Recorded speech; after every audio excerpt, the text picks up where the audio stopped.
अस्सलाम वालेकुम।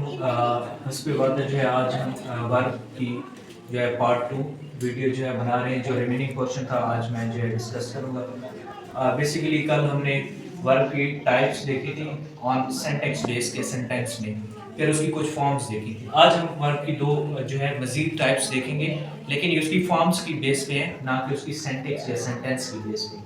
तो इसमें हमारे पास होता है रेगुलर और साथ में इरेगुलर वर्ब। तो रेगुलर वर्ब वो होते हैं जो आपके एक प्रिडिक्टेबल पैटर्न है, यानी वर्ब्स की जो फॉर्म होती है उनका एक पैटर्न होता है। कल जैसे मैंने आपको पढ़ाया था बेस फॉर्म है, उसके बाद पास्ट फॉर्म है और पास्ट पार्टिसिपल फॉर्म है, तो वो एक पैटर्न है। अगर ऐसे वर्ब जो उस पैटर्न को प्रिडिक्टेबल पैटर्न को फॉलो करते हैं तो वो होंगे हमारे पास रेगुलर वर्ब, और जो उस प्रिडिक्टेबल पैटर्न को फॉलो नहीं करते वो हमारे पास होंगे इरेगुलर वर्ब। तो जैसे आप मिसाल में देख लेते हैं, कल भी बताया था बेस फॉर्म क्या होती है, जो basic original form of the verb होती है। जैसे वॉक मीन चलना, इसकी पास्ट फॉर्म होगी वॉक्ड, और इसकी जो है पास्ट पार्टिसिपल फॉर्म होगी वो भी वॉक्ड ही है, जिसको आप थर्ड फॉर्म भी कहते हैं, और इसके साथ हेल्पिंग वर्ब भी आप लगाते हैं, हैज वॉक्ड या हैव वॉक्ड, तो ये उसकी पास्ट पार्टिसिपल फॉर्म है। तो ये पैटर्न को फॉलो कर रही है, ठीक है। तो ये होंगे आपके पास रेगुलर वर्ब। लेकिन यहाँ पे आए, यहाँ पे देखें, जैसे गो है, गो एक वर्ब है, ये उसकी बेस फॉर्म है, बट इसकी जो पास्ट फॉर्म है, ये सेकंड फॉर्म है, वो है वेंट, और ये जो उसकी पास्ट पार्टिसिपल फॉर्म है वो है गॉन। तो ये एक प्रिडिक्टेबल पैटर्न नहीं है, जैसे कि यहाँ पे प्रिडिक्टेबल पैटर्न है। और अक्सर रेगुलर वर्ब्स को पहचानने के लिए एक टिप है, इसमें भी एक्सेप्शंस बहुत हैं। वो टिप ये है कि अक्सर ऐसे वर्ड जिनके एंड पे ईडी आता है वो आपके पास रेगुलर कंसीडर किए जाते हैं। ये एक टिप है, इसमें फिर कह रहा हूँ एक्सेप्शंस बहुत ज्यादा होती हैं, हर जगह पे ये असूल अप्लाई नहीं होता।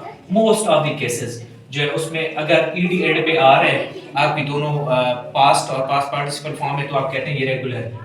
लेकिन इसमें एक्सेप्शंस बहुत ज्यादा हैं, ये रेगुलर है और ये इरेगुलर है। जो प्रिडिक्टेबल पैटर्न को फॉलो कर रहा है वो रेगुलर है, जो नहीं फॉलो कर रहा वो इरेगुलर है। एग्जांपल्स आपको समझा दी। मेन बात आती है कि वर्ब को सेंटेंस में पहचान कैसे करें। अगर कोई बेसिक उस पे स्टेप पे है तो उसे चाहिए कि वो कैसे पहचान करे।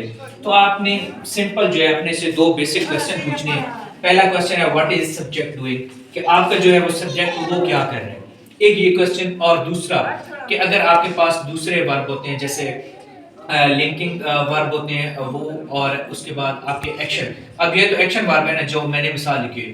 दूसरा क्वेश्चन आप ये पूछ सकते हैं व्हाट इज द स्टेट और कंडीशन ऑफ द सब्जेक्ट, कि आपके सब्जेक्ट कर क्या रहा है और उसकी स्टेट, हालत कौन सी, कंडीशन कौन सी। जैसे ही रन्स फास्ट, वो जो है तेज दौड़ रहा है। इसमें रन्स जो है आप पता है, यूजुअली हर किसी को पता होता है वर्ब पर रन्स जो है ये क्या है, वर्ब है। लेकिन जो बेसिक लेवल पे उससे वो क्या क्वेश्चन कर सकता है कि what is the subject doing, कि ही क्या कर रहा है, दौड़ रहा है, वो क्या कर रहा है, दौड़ रहा है। तो यहाँ पे दौड़ना जो है ये उसका वर्ब आ जाएगा, जिसको आप मेन वर्ब भी बोलते हैं। और उसके बाद आगे एक्शन, एक्शन आपका यही होता है, एक्शन वर्ब भी होता है। कल हमने जो है उसकी टाइप्स पढ़ी थी, लिंकिंग था, उसके बाद मेन वर्ब था या एक्शन वर्ब था, और उसके बाद आपके पास हेल्पिंग वर्ब थे।